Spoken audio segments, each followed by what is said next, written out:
अस्सलाम वालेकुम dear students, मैं उम्मीद करता हूँ आप ठीक होंगे। बिस्मिल्लाहिर्रहमानिर्रहीम।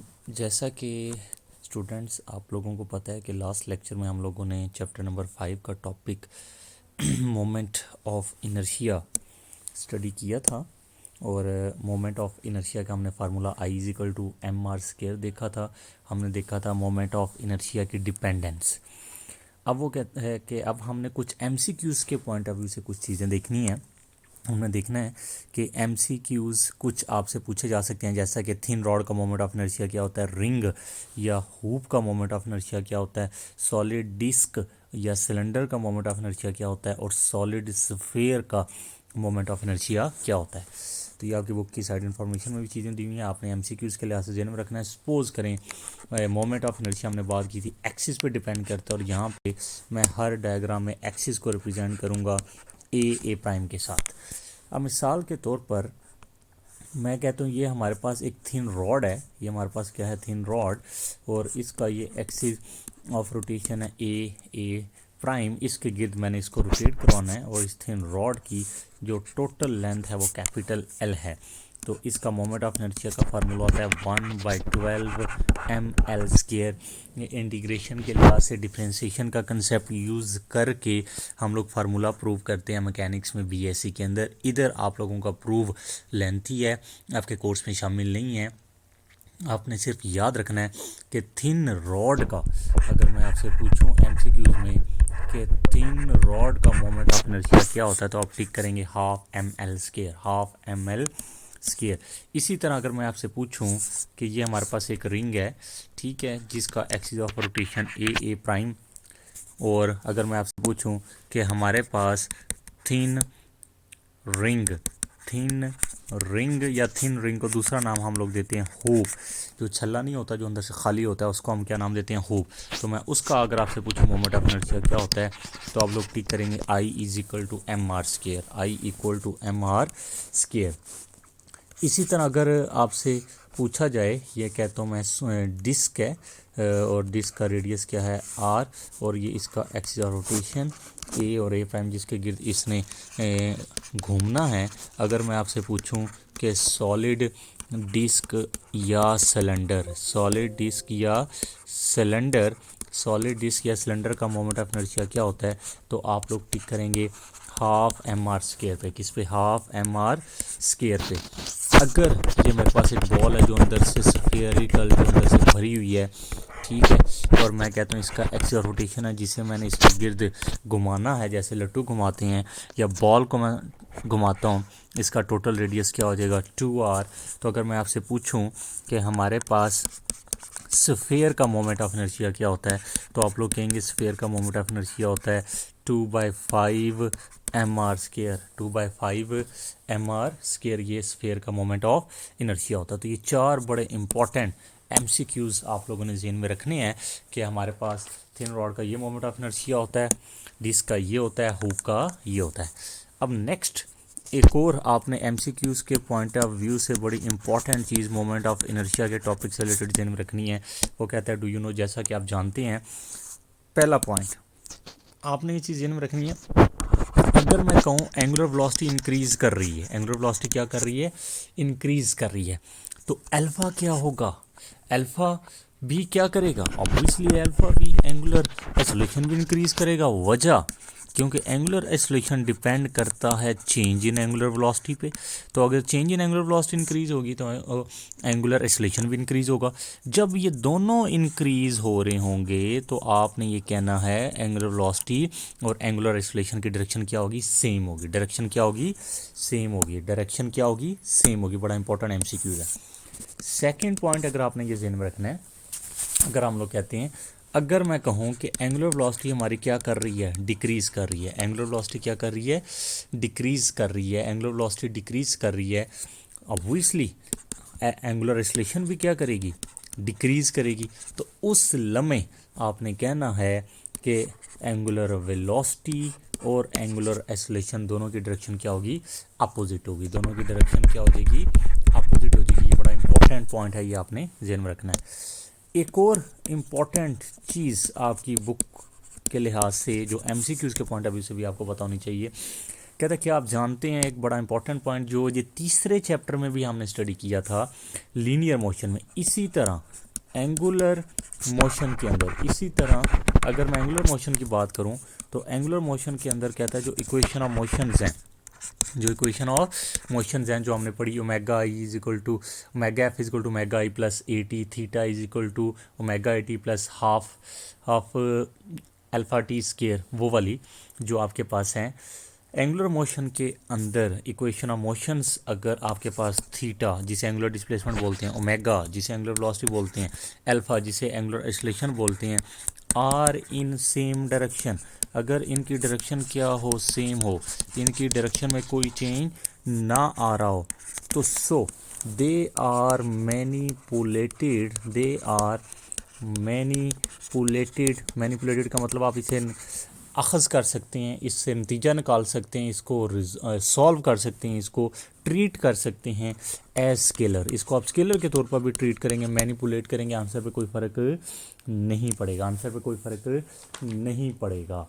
तो बड़ी इंपॉर्टेंट चीज़ आपने ज़हन में रखनी है। ये एक्स्ट्रा एक चीज़ इनमें और आपने ज़हन में रखनी है, moment of inertia basically axis पे डिपेंड करता है। अगर आपके पास डिफरेंट एक्सिस हों, डिफरेंट मैसेज हों, डिफरेंट एक्सिस हों, डिफरेंट मैसेज हों, तो आपने बड़ा इंपॉर्टेंट पॉइंट ध्यान में रखना है, जिसकी वजह से मैग्नीट्यूड और डायरेक्शन डिफरेंट होती है, जिसकी वजह से एक्चुअली हम क्या कहते हैं, एक्चुअली आई को हम ट्रीट करते हैं किसके तौर पर, टेंसर के तौर पर। लेकिन आपके लेवल पे, एफएससी लेवल पे, इंटरमीडिएट लेवल पे, बट यहाँ पे हम अपनी आसानी के लिए, आपकी आसानी के लिए मोमेंट ऑफ इनर्शिया को वो ट्रीट कर रहा है किसके तौर पर, स्केलर के तौर पर। तो अगर एमसीक्यूज़ में इंटरमीडिएट लेवल पे आपसे पूछा जाए मोमेंट ऑफ इनर्शिया स्केलर है, वेक्टर है या क्या है, तो आप टिक करेंगे स्केलर है। आप किस पर टिक करेंगे, स्केलर है। अब इसी तरह नेक्स्ट एक और मोमेंट ऑफ इनर्शिया से रिलेटेड आपको कुछ एक्स्ट्रा पॉइंट क्लियर होना चाहिए। कहते हैं डू यू नो, क्या आप जानते हैं, हम क्या जानना चाहते हैं, आपको पता होना चाहिए कुछ पॉइंट्स मोमेंट ऑफ इनर्शिया से रिलेटेड। पहला इम्पॉर्टेंट पॉइंट जो अभी हम बात करके आए हैं, moment of inertia, moment of inertia depends on, moment of inertia depends on axis of rotation. Moment of inertia axis of rotation पे बहुत ज़्यादा डिपेंड करता है। अगर एक्सिस ऑफ रोटेशन चेंज होगा, मोमेंट ऑफ इनर्शिया चेंज होगा। अगर axis of rotation change होगा, अगर एक्सिस, बड़ी इंपॉर्टेंट बात है, अगर एक्सिस ऑफ रोटेशन चेंज होगा तो आई मतलब मोमेंट ऑफ इनर्शिया भी क्या हो जाएगा, चेंज हो जाएगा। अब वो कहता है दूसरा इंपॉर्टेंट पॉइंट आपने ज़हन में रखना है, जो मोमेंट ऑफ इनर्शिया है, जो हमारे पास क्या है, मोमेंट ऑफ इनर्शिया है, बेसिकली किन किन मेन चीज़ों पे डिपेंड करता है, डिपेंड्स ऑन किस पे डिपेंड करता है, मास पे डिपेंड करता है, शेप पे डिपेंड करता है, और साइज़ ऑफ बॉडी पे डिपेंड करता है, या साइज़ ऑफ ऑब्जेक्ट पे डिपेंड करता है जिसको आप स्टडी कर रहे हैं। तो यहाँ से एक मैं ट्रिक बनाता हूँ आपकी आसानी के लिए, आपने ये चीज़ ध्यान में रखनी है। तो moment of inertia basically depend किस पे कर रहा है, मास पे, शेप पे, एक्सिस पे, मास पे, शेप पे, एक्सिस पे। अब वो कहता है कि बेसिकली अब आपने ये चीज़ ध्यान में रखनी है, मास, शेप और एक्सिस। अब यहाँ पे मैं साइज़ को ना शेप में ले आया हूँ, साइज़ को, क्योंकि एक्सिस की तो हमने पहले बात कर ली है, तो जो साइज़ है ना उसको मैंने शेप के अंदर ही मर्ज कर दिया। तो मेन बेसिक ये तीन है। वैसे यहाँ से अगर जो 2 पॉइंट्स बनाए हैं उसमें 4 फैक्टर आ रहे हैं, लेकिन जो बेसिक हम जनरल पढ़ते हैं ना, जहाँ हम लिखते हैं, वो ये 3 मेन फैक्टर को डिस्कस करते हैं, मैस, शेप और एक्सिस। अगर मैं कहता हूँ मैस और एक्सिस चेंज नहीं हुए, दो ऑब्जेक्ट्स के मैस और एक्सिस सेम है, शेप मैंने दोनों की क्या कर दी है, डिफरेंट, तो मोमेंट ऑफ इनर्शिया क्या होगा, आप लोग बोलेंगे sir moment of inertia different होगा। मोमेंट ऑफ इनर्शिया क्या होगा, डिफरेंट होगा। अगर 2 ऑब्जेक्ट्स का मास और शेप मैं डिफरेंट कर देता हूँ और एक्सिस मैं सेम रखता हूँ, तो फिर मोमेंट ऑफ इनर्शिया क्या होगा, आप लोग फिर बोलेंगे मोमेंट ऑफ इनर्शिया डिफरेंट होगा। अगर मैं मास, शेप और एक्सिस दोनों ऑब्जेक्ट्स के सब अब दोनों ऑब्जेक्ट्स की, एक ऑब्जेक्ट ए कह देता हूँ, दूसरा ऑब्जेक्ट बी कह देता हूँ, अगर इनके मैं क्या कर देता हूँ, सेम कर देता हूँ, तो इनका मोमेंट ऑफ इनर्शिया भी क्या आ जाएगा, सेम आ जाएगा। इनका मोमेंट ऑफ इनर्शिया पे फिर कोई फ़र्क दोनों पे नहीं पड़ेगा, दोनों का मोमेंट ऑफ इनर्शिया सेम होगा। अब वो कहता है कि नेक्स्ट एक और पॉइंट शॉर्ट आंसर के हवाले से आपने बड़ा इम्पोर्टेंट जेन में रखना है। अगर मैं आपसे पूछूं क्वेश्चन बना के या एमसीक्यू या short, which body has greater moment of inertia, किस बॉडी का मोमेंट ऑफ इनर्शिया ग्रेटर है, हॉलो और सॉलिड बॉडी, जो अंदर से भरी होती है वो वाली बॉडी, या जो हॉलो खाली होती है वो वाली बॉडी। तो फिर आप इसका प्रॉपर आंसर शॉर्ट आंसर के तौर पर देंगे कि हॉलो जो बॉडी होती है, ठीक है, उसका जो मोमेंट ऑफ इनर्शिया होता है हाफ mr² होता है, ठीक है। जो सॉलिड बॉडी होती है, जो आपकी बुक में आपने लेवल पे पढ़ा है, बीएससी लेवल को छोड़ के एफएससी लेवल पे 2/5 mr² हमने पढ़ा है। तो इधर से हमें ये पता चला, आप देखें हाफ और 2/5, इधर से हमें ये पता चल रहा है कि जो हमारे पास हॉलो बॉडी है उसका आई मतलब मोमेंट ऑफ इनर्शिया ज़्यादा है, हाफ 0.5 होता है, ठीक है। तो ये वैल्यू बड़ी होती है, 2/5 आपके पास 0.5 से लेस वैल्यू होती है, तो ये जो आप छोटा होता है, तो सॉलिड बॉडी के मोमेंट ऑफ इनर्शिया कम है। तो इधर से हमें ये पता चला कि अब आपके पास ये पता चला को moment of inertia for hollow body, so आप लिखेंगे moment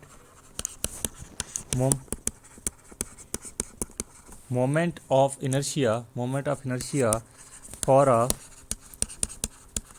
hollow body is greater than solid body, कि आपके पास जो moment of inertia hollow body का वो ग्रेटर होता है किसकी निस्बत, सॉलिड बॉडी की निस्बत। तो ये चीज़ आपने जेन में रखना है। अब आगे एंटी टेस्ट में जब आप लोग जाएंगे तो उसमें भी कुछ हम एक्स्ट्रा बातें करेंगे। फॉर एग्जाम्पल सर कौन सी, मैं मिसाल के तौर पर रिंग का मोमेंट ऑफ इनर्शिया मैं आपको mr² भी पढ़ाऊंगा, हाफ mr² भी पढ़ाऊंगा, 3/2 mr² भी पढ़ाऊंगा। सॉलिड स्फीयर का moment of inertia, solid sphere का मोमेंट ऑफ इनर्शिया यहाँ पे आपने 2/5 mr² पढ़ा है। एंटी टेस्ट में हम 7/5 mr² भी पढ़ेंगे और उसको देखेंगे कि आपके पास वो कब और कैसे यूज़ किया जाता है, वो काफ़ी एक्स्ट्रा हो जाएगा। वो तब आपको चीज़ें समझ आएंगी, ट्रिक वगैरह और भी सिखाऊंगा एमसीक्यूज़ के हवाले से हम लोग इंशाल्लाह सीखेंगे कि इसको हम कैसे यूज़ कर सकते हैं। इसके बाद मोमेंट ऑफ इनर्शिया से रिलेटेड कुछ एक्स्ट्रा चीज़ें हमारी क्लियर हो गई हैं। अब हम नेक्स्ट टॉपिक स्टार्ट करने जा रहे हैं। That one is said to be known as angular momentum. हम इसे किसका नाम देते हैं, एंगुलर मोमेंटम का। किसका नाम देते हैं, एंगुलर मोमेंटम का। कि हम डिफ़ाइन करेंगे कि what is meant by angular momentum. अब बड़ी इम्पॉर्टेंट टॉपिक है ये वाला टॉपिक, शॉर्ट, एमसीक्यूज़, लॉन्ग, तीनों के पॉइंट ऑफ व्यू से आपने तैयार करना है। अब लॉन्ग के तौर पर पहले मैं बात करता हूँ, शॉर्ट तो एमसीक्यूज़ इसमें से काफ़ी आ जाएंगे। इससे पहले हमने लीनियर मोमेंटम पढ़ा है। अब इस टॉपिक को पढ़ने का मकसद क्या है, सबसे पहले देखिए मोमेंटम हम पढ़ चुके हैं, क्वांटिटी या मोशन। लीनियर मोमेंटम तब होता है जब क्वांटिटी या मोशन की मिकदार तब निकालते हैं, अगर मोशन की मिकदार आप निकालते हैं जब कोई चीज़ बिल्कुल सीधी मूव करती है तो उसको हम लोग नाम देते हैं लीनियर मोमेंटम। अगर किसी भी मोशन की मिकदार क्वांटिटी हमने निकालनी हो लेकिन वो गोल दायरे में घूम रही हो तो उसके लिए हम लीनियर मोमेंटम नहीं स्टडी करते, उसके लिए हम मेन स्टडी करते हैं एंगुलर मोमेंटम। तो हम यहाँ पे अब गोल दायरे में चक्कर में घूम रहे हैं, सर्कल में घूम रहे हैं, तो यहाँ पे हमें स्टडी करना पड़ेगा एंगुलर मोमेंटम। अब मैं कहता हूँ कि डिफाइन एंगुलर मोमेंटम की डेफिनेशन लिखें।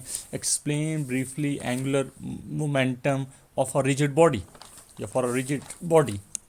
तो फिर आप ये सारा कैसे एक्सप्लेन करेंगे, आप डेफिनेशन लिखें, जैसे जैसे हेडिंग वाइज देखिए इसकी मैं डेरिवेशन करूँगा, क्वालिटेटिव और क्वांटिटेटिव एनालिसिस करूँगा, आप इसको ऐसे एक्सप्लेन करेंगे।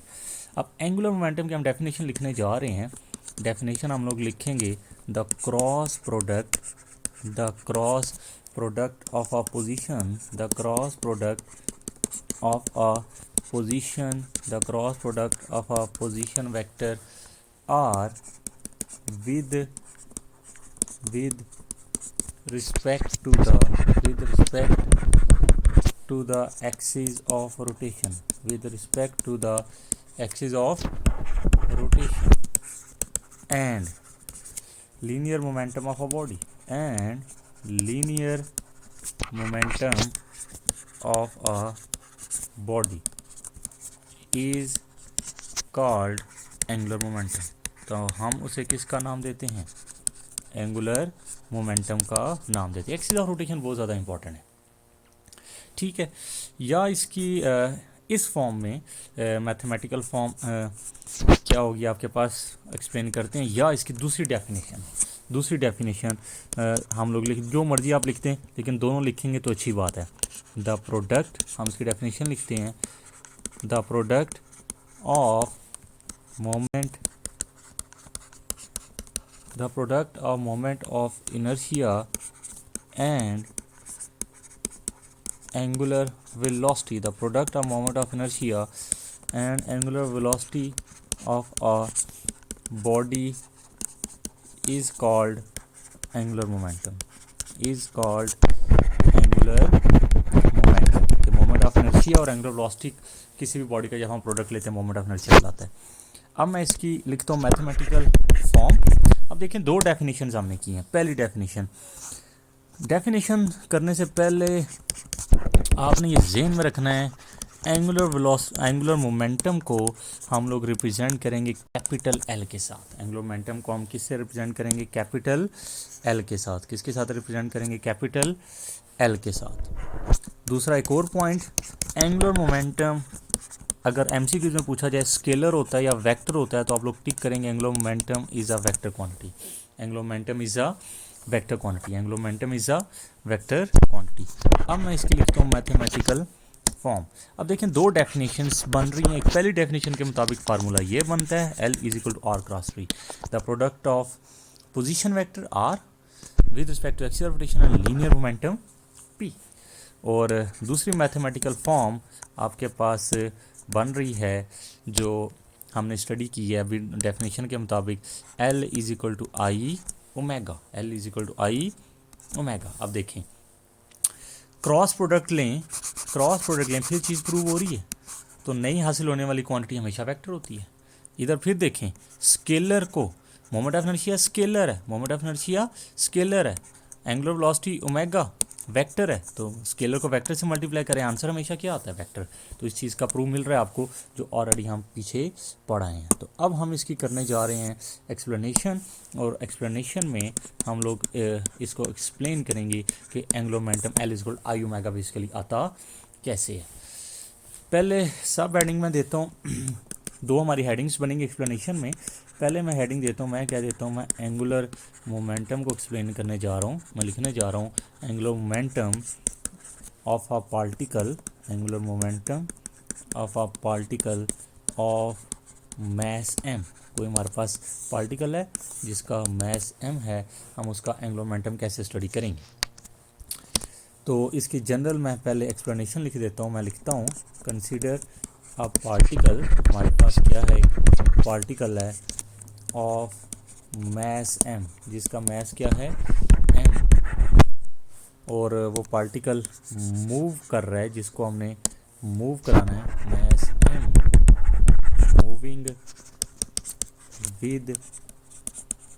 मूविंग विद वेलोसिटी v, और इसकी वेलोसिटी v है, हैज़ लीनियर मोमेंटम, और इसका जो लीनियर मोमेंटम है वो क्या है, p। Then it's angular momentum,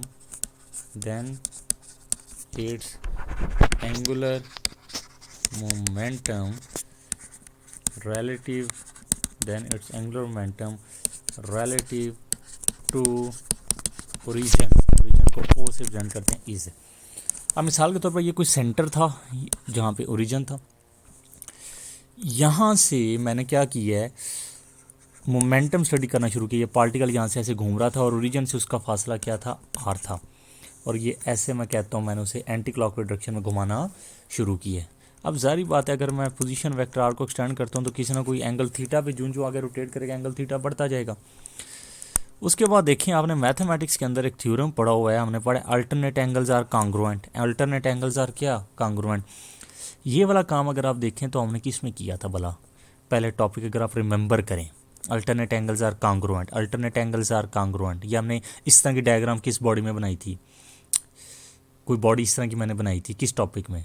torque वाले टॉपिक में, रिजिड बॉडी। तो आपने देखा होगा वहाँ पे भी, यहाँ वहाँ पे पोजीशन वेक्टर आर था और फोर्स एफ थी, और यहाँ पे क्या है? Linear momentum P. तो वही काम फिर जब कोई एंगल थीटा पे आ जाए, जो हम लोगों ने ट्रिक बनाया हुआ है, तो हम हमेशा उसको, ये कोई पार्टिकल था जिसका मैस क्या था, हम उसको हमेशा उसके कंपोनेंट में तोड़ते हैं। तो यहाँ पे मैं कंपोनेंट में तोड़ता हूँ पोजीशन वेक्टर आर के। जब कंपोनेंट में तोड़ते हैं आर का लीनियर मोमेंटम पी पे मैंने क्या करा दिया? प्रोजेक्शन जब कराते हैं तो एंगल 90 बनता है। थीटा के सामने वाली साइड परपेंडिकुलर 90 के सामने वाली साइड, हाइपोटेन्यूज जो बच जाए वो बेस। तो कंपोनेंट किसके बनते हैं? जो हाइपोटेन्यूज वाली साइड पे होता है। Perpendicular component R sine theta और base component R cos theta आ गया। अब वो कहता है कि अब हम देखते हैं कि एंगुलर मोमेंटम, तो हमने ये पढ़ा था एंगुलर मोमेंटम कैसे हासिल होता है। एंगुलर मोमेंटम की हमने ये बात की है, एंगुलर मोमेंटम आपको हासिल जब आप पोजीशन वेक्टर को मल्टीप्लाई करते हैं किसके साथ? लीनियर मोमेंटम के साथ। क्वांटिटी ऑफ मोशन सर्कुलर में स्टडी करना बहुत ज़्यादा ज़रूरी होता है। ठीक है, जब तक आपको क्वांटिटी ऑफ मोशन नहीं पता चलती आप किसी भी चीज़ की प्रॉपर मोशन डिस्क्राइब नहीं कर सकते। एल एंगुलर मोमेंटम से शो कर दिया, पोजीशन वेक्टर आर से शो कर दिया, लीनियर मोमेंटम किससे शो कर दिया? पी के साथ। पहले वेक्टर का मैग्नीट्यूड, दूसरे वेक्टर का मैग्नीट्यूड क्रॉस आके साइन ऑफ थीटा और एन यूनिट वेक्टर नए हासिल होने वाले वेक्टर की डायरेक्शन। अब ये चीज़ आपने ज़हन में रखनी है, बिकॉज साइन थीटा सर क्यों यूज़ कर रहे हैं, कॉज क्यों नहीं यूज़ कर रहे? क्योंकि जब सर्कुलर मोशन होती है तो हमेशा एक्सिस के अक्रॉस जो मोशन होती है, एक्सिस पे डिपेंड करती है जो मोशन। ऑलरेडी हम पिछले टॉपिक में आपको बता चुका हूँ, वो हमेशा परपेंडिकुलर टू प्लेन होता है, तो इसलिए परपेंडिकुलर कंपोनेंट जिम्मेदार होता है सर्कुलर मोशन में। तो perpendicular component sine theta comes, sine theta यहाँ पे क्यों आ रहा है? साइन थीटा कॉज क्यों नहीं आ रहा? Because perpendicular component is responsible. ये कंसेप्ट ध्यान में रखना है कि perpendicular component is responsible. Perpendicular component यहाँ पे क्या होता है? रिस्पॉन्सिबल होता है।